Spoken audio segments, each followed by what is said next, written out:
बिस्मिल्लाहिर्रहमानिर्रहीम। इय्याका नअबुदु व इय्याका नस्तईन। मेरे कश्मीर के भाइयों, बहनों, बुजुर्गों, बच्चों, सबसे पहले कि पाकिस्तान का और कश्मीर का रिश्ता है क्या? क्या रिश्ता है? फिर से क्या रिश्ता है? ला इलाहा इल्लल्लाह मोहम्मद रसूलुल्लाह। और ला इलाहा इल्लल्लाह मोहम्मद रसूलुल्लाह एक पूरा नजरिया है। तो मैं आज नौजवानों, आप सबके सामने इस नजरिए को इसलिए आपके सामने रख रहा हूं कि मैं चाहता हूं आपकी तरबियत हो। कौम तो तब बनती है, कौम एक नजरिए पे बनती है। नहीं तो बलूचिस्तान वाले कहेंगे कि जी यहां हमारे पास तो मदनियात हैं, पख्तूनख्वा वाले कहेंगे कि जी यहां हमारी तो बिजली बनती है, पंजाब कहेगा जी हम सारे पाकिस्तान की गंदो मनाज बनाते हैं। तो इसलिए कौमें बनती तब है जब अपने मफादात से ऊपर एक नजरिया आ जाता है। और हमारे नबी सल्लल्लाहु अलैहि वसल्लम ने सारी अरबों को, मुख्तलिफ कबीले थे, सबको नजरिए पे इकट्ठा किया और फिर दुनिया की इमामत की। तो मेरे कश्मीरियों, पहले तो ये समझ जाएं कि वो कौन सा नजरिया था। उस नजरिए के 3 उसूल थे। मैं ये नौजवानों आपके लिए खास तौर पे ये कहना चाहता हूं कि आपको पता तो चले कि क्यों मुल्क बना था और क्यों हम चाहते हैं कि मकबूजा कश्मीर के लोग भी आजाद हों और वो भी उस नजरिए के ऊपर आए जिस नजरिए की ख्वाब देखी थी इल्लामा इकबाल ने और हमारे लीडर कायद आजम मोहम्मद अली जिन्ना ने 40 साल जद्दोजहद की थी उसके लिए। तो उसमें सबसे पहली चीज इंसानियत थी। मदीना की रियासत में जो हमारे नबी सल्लल्लाहु अलैहि वसल्लम की सुन्नत थी और अल्लाह हमें हुक्म देता है उनकी सुन्नत पे चलो, उस पे सबसे पहले मदीना की रियासत को उन्होंने दुनिया की तारीख की सबसे पहले फलाई रियासत बनाया। रियासत ने जिम्मेदारी ली अपने कमजोरों की, गरीबों की, माजूरों की, बेवाओं की, यतीमों की। कभी दुनिया में उससे पहले यह नहीं हुआ। और आज हम वही कोशिश कर रहे हैं। हमने ये जो हेल्थ कार्ड लेके आए हैं, ये पहली दफा इस मुल्क में और ये मेरी शुरू है, पख्तूनख्वा ने सब शहरियों को हेल्थ कार्ड दिया। इस साल के आखिर तक पंजाब सारे शहरियों को हेल्थ कार्ड दे देगा और इंशाअल्लाह ये आप बेफिक्र हो जाएं कि इस साल के आखिर तक सारे आजाद कश्मीर के लोगों को हम हेल्थ इंश्योरेंस देंगे। ये हेल्थ इंश्योरेंस एक गरीब खानदान की सबसे बड़ी नेमत है। एक गरीब घराने में कोई बीमार होता है, सारा उनका बजट तबाह हो जाता है, चीजें बेच देते हैं, कर्जे चढ़ जाते हैं, एक खानदान गुर्बत के नीचे चला जाता है। तो जब एक हेल्थ इंश्योरेंस एक खानदान के पास होगी, 10 लाख रुपए पे किसी भी अस्पताल में अपना मुफ्त इलाज करवा सकेंगे। और यह है इंशाअल्लाह शुरुआत कि पाकिस्तान को एक फलाई रियासत बनाने पे। फिर हम एक नई चीज लेके आए हैं। पाकिस्तान की तारीख में पहली दफा एक आम लोगों के लिए जिनके पास कभी पैसा नहीं था एक घर खरीदने का, उनके लिए नया पाकिस्तान हाउसिंग स्कीम लेके आए हैं। पहली दफा पाकिस्तान की तारीख में बैंक कर्जे, सस्ते कर्जे देंगे तनख्वाहदार लोगों पे, मजदूरों को, मैकेनिक, वेल्डर, वो लोग जिनके पास कभी भी पैसा नहीं होता एक घर बनाने का, और वो किस्तों के ऊपर, लंबी किस्तों पे इंशाअल्लाह जो वो किराए पे पैसा खर्च करते हैं, उसी किराए पे किस्तें दे के अपना घर, अपने घर पे उनकी छत अपने नाम पे हो जाएगी। इसके अलावा हम एक नया प्रोग्राम शुरू करने लगे हैं, कामयाब पाकिस्तान। कामयाब पाकिस्तान में क्या होगा? सबसे पहले हर खानदान जो निचले पाकिस्तान के जो 40% नीचे जो गरीब खानदान है, जो कमजोर है तबका, 40% नीचे, उन सबको कर्जे सूद के बगैर दिए जाएंगे। हर खानदान में एक फर्द को अपने को बिजनेस शुरू कर सके। अगर वो किसान है तो वो किसानों के लिए कर्जे दिए जाएंगे, जानवर खरीदने के लिए, खादें खरीदने के लिए, सब्सिडाइज करने के लिए। और अगर वो शहरों में है तो दुकान खरीदें, टैक्सी खरीदें, मोटरसाइकिल खरीदें। ये पहली दफा पाकिस्तान में हो रहा है कि, और ये आपने समझना है, दो किस्म के इकोनॉमिक मॉडल हैं। एक ये कि अमीर अमीर हो जाए, और जब वो अमीर हो जाए तो वो आहिस्ता आहिस्ता उसके नीचे लोगों को फर्क पड़ना शुरू करे, जिसको कहते हैं ट्रिकल डाउन। एक दूसरा मॉडल है मदीना का मॉडल, कि नीचे से लोगों को ऊपर उठाया जाए। और वो मॉडल तहरीक इंसाफ अपना रही है, और इंशाअल्लाह आज़ाद कश्मीर में आप देखेंगे कि कामयाब पाकिस्तान वो मॉडल है जो आपके निचले तबके को ऊपर उठाएगा। हर खानदान में फिर टेक्निकल एजुकेशन दी जाएगी, एक फर्द को कर्जे, एक फर्द को टेक्निकल एजुकेशन, ताकि वो, और आजकल ऐसी चीजें हैं इंफॉर्मेशन टेक्नोलॉजी में कि बड़ी जल्दी घर में बैठे बैठे ख्वातीन, अगर उनको आप टेक्निकल एजुकेशन दे, वो घर में बैठे बैठे पैसे बना सकती हैं, अपनी आमदनी बढ़ा सकती हैं। और उसके अलावा हमने जो शुरू किया है पनागाह, शहरों के अंदर जिधर मजदूर काम करने आते हैं उनके लिए सोने के लिए जगह, उनके लिए खाना, उनके लिए साफ गसल खाने, ताकि वो नहा धो लें, ताकि जो भी वो पैसा कमाएं दिहाड़ी के, वो सब अपने बच्चे और बीवी को घर भेज सकें। दूसरी चीज मैं ये चाह रहा हूं कि आप समझ जाएं कि क्या वजह थी कि हमारे नबी सल्लल्लाहु अलैहि वसल्लम ने जो मदीना की रियासत बनाई, वो बुनियाद रखी कई सौ सालों तक मुसलमानों ने दुनिया की इमामत की। तो सबसे पहले इंसानियत, और मैं ये आपको बताऊं, ये चाइना ने आज किया है। पिछले 30 सालों में उन्होंने 70 करोड़ लोगों को गुर्बत से निकाल के चाइना को एक सुपर पावर बना दिया है। ये मदीना का मॉडल था। और दूसरी चीज, कानून की बालादस्ती। नौजवानों ये समझ लें कि इंसाफ के निजाम के बगैर कोई कौम ऊपर नहीं जा सकती। जब हमारे नबी सल्लल्लाहु अलैहि वसल्लम ने कहा कि मेरी बेटी भी जुर्म करेगी तो उसको सजा मिलेगी, कानून के ऊपर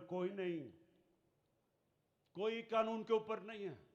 और उन्होंने कहा जिन कौमों में इंसाफ नहीं वो तबाह हो जाती हैं। हजरत अली रज़ियल्लाहु ताला ने कहा कि कुफर का निजाम चल जाएगा लेकिन जुल्म का निजाम नहीं चल सकता। तो जब तक एक मुल्क में, एक कौम में इंसाफ नहीं होता वो कभी तरक्की नहीं कर सकती। तो ये जो आज आप तमाशा देख रहे हैं, सारे बड़े बड़े डाकू कभी कह रहे हैं आज हुकूमत गिराएंगे, कल गिराएंगे, ये सिर्फ एक चीज मांग रहे हैं। ये चाह रहे हैं कि इमरान खान इनको एनआरओ दे दे, इनके गुने माफ कर दे, इनके करप्शन माफ कर दे। ये वो चाह रहे हैं जो हमेशा पाकिस्तान में हुआ, ताकतवर के लिए एक कानून, कमजोर के लिए दूसरा। जो मुल्क और आपके कश्मीर के लोग मुझे सारी दुनिया में मिलते हैं, खास तौर पर बरतानिया में, उनसे कभी पूछे कि क्या बरतानिया में वो कभी उन्होंने ऐसे देखा कि ताकतवर डाकू कहे एक ताकतवर पकड़ा जाए करप्शन करते हुए? क्या उसकी जुर्रत है कहने की कि मुझे एनआरओ दे दो, कि मुझे मेरी करप्शन माफ कर दो, ये तो सिर्फ गरीबों को पकड़ो? क्या किसी की जुर्रत है वहां? कभी कभी किसी कामयाब खुशहाल मुल्क में किसी की मजाल नहीं होती कि वो कहे कि जी मेरे लिए एक कानून और सिर्फ गरीबों को जेलों में डालो। आज भी पाकिस्तान में आप जेलों में देखें तो सिर्फ गरीब लोग होते हैं। ताकतवर डाकुओं को भी हमारा इंसाफ का निजाम नहीं पकड़ सकता।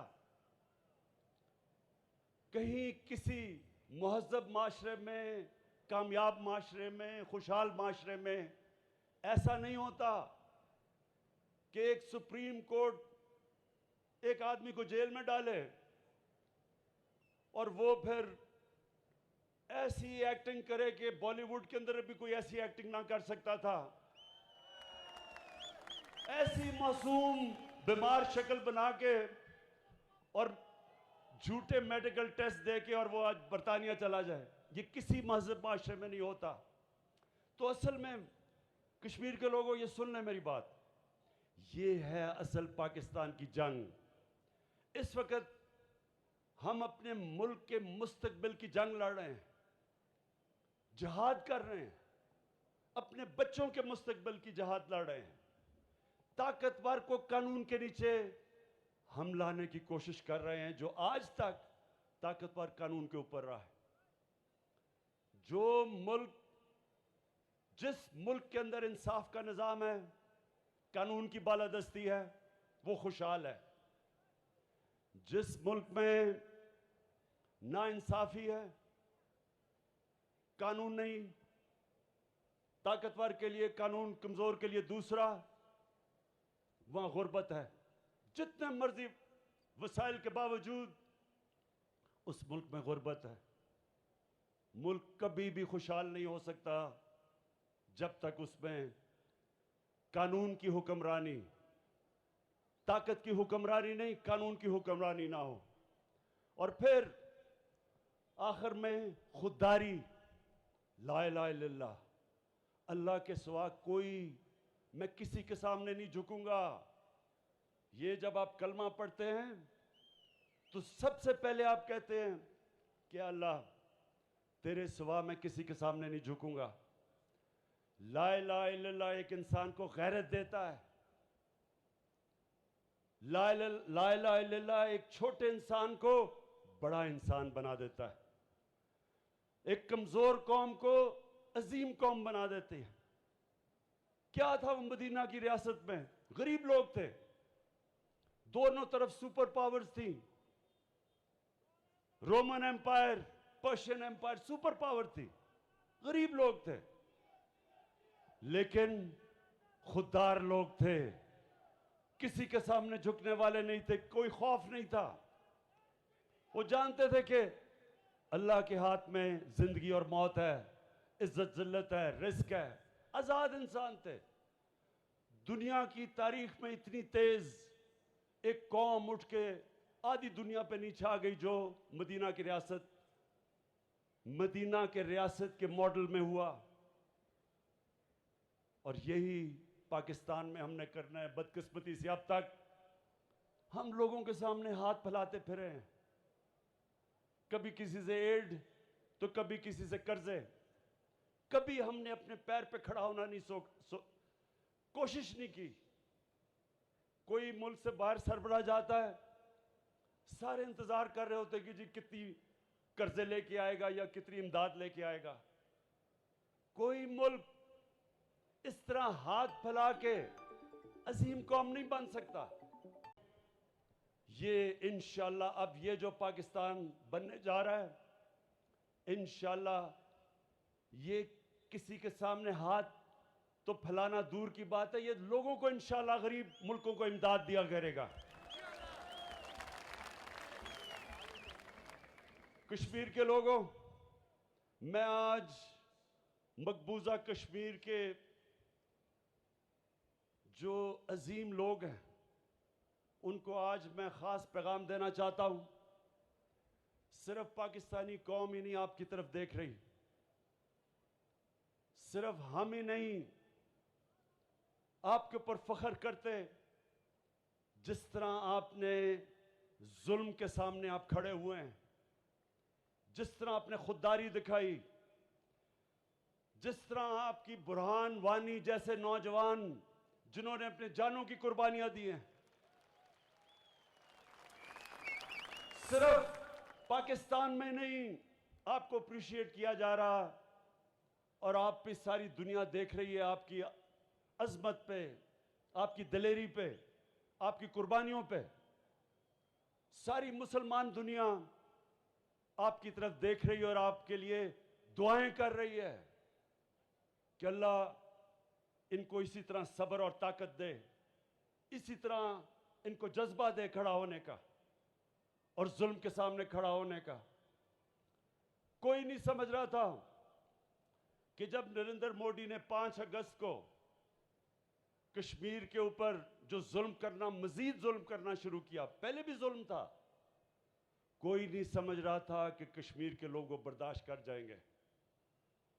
दुनिया समझ रही थी वो घुटने टेक देंगे, लेकिन कश्मीरियों का वो जज्बा और जो उनके अंदर ईमान है, वो नहीं समझते थे कि इस तरह का मजबूत पुख्ता ईमान वाले लोग हैं वो। तो हम आज सब आपको सलाम कर रहे हैं कश्मीर के, मकबूजा कश्मीर के लोगों। इंशाअल्लाह जो कुरान में अल्लाह का वादा है ईमान वाले लोगों के लिए कि हर मुश्किल के बाद मैं आसानियां पैदा करता हूं। इंशाअल्लाह अच्छा वक्त आपके सामने आ रहा है। हम पाकिस्तान में आपके लिए दुआएं तो करते हैं, मैं आपको ये कहता हूं कि इंशाअल्लाह सारी दुनिया में आपका सफीर बन कर निकलूंगा, आपकी आवाज उठाऊंगा और उठाता जाऊंगा। ये जो बीजेपी और बीजेपी का आरएसएस, जो आरएसएस का नजरिया है, जो सिर्फ कश्मीरियों के ऊपर जुल्म नहीं कर रहा, हिंदुस्तान में जो मुसलमान हैं, जो क्रिश्चियंस हैं, जो सिख हैं, जो उनकी शेड्यूल्ड कास्ट हैं, इन सब के ऊपर ये आरएसएस का नजरिया इन सब को खौफ दिला रहा है, खतरा है उनको। उनको बराबर के शहरी नहीं ये समझते, बल्कि ये आरएसएस का नजरिया सबसे ज्यादा खतरा हिंदुस्तान को है उससे। हम हर फोरम पे इनके लिए खड़े होंगे और मैं इंशाल्लाह हर फोरम पे इनकी आवाज़ बुलंद करूंगा। मैं आपको आखिर में ये 2 चीज़ें कहना चाहता हूं कि अपने ज़हन में डाल लें कि जिस पार्टी के लीडर का पैसा, उसकी जायदाद, उसकी बिजनेस पाकिस्तान में नहीं है, वो कभी आपके लिए स्टैंड नहीं ले सकता। अगर मेरा पैसा बाहर हो, मेरे भी जायदादें बाहर हो, मैं कभी अमेरिका को एब्सोल्युटली नॉट ना कह सकता।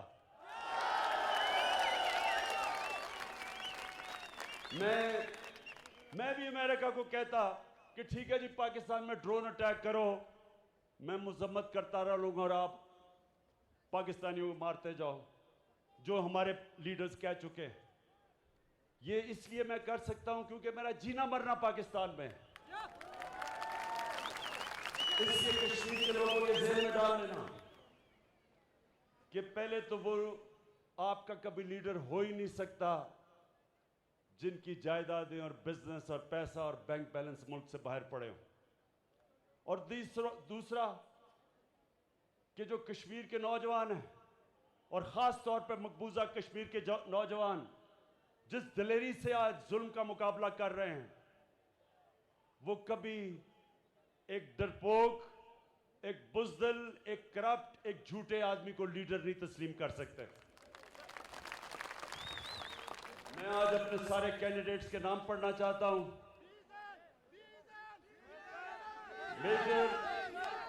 मेजर लतीफ खलीक, सरदार तनवीर इलियास, सरदार मीर अकबर, चौधरी अमीर नजीर, अब्दुल कयूम न्याजी। न्याजी यहां कैसे आ गया, ये मैं बड़ा हैरान हूं। वैसे हम न्याजी सारी जगह फैल गए हैं।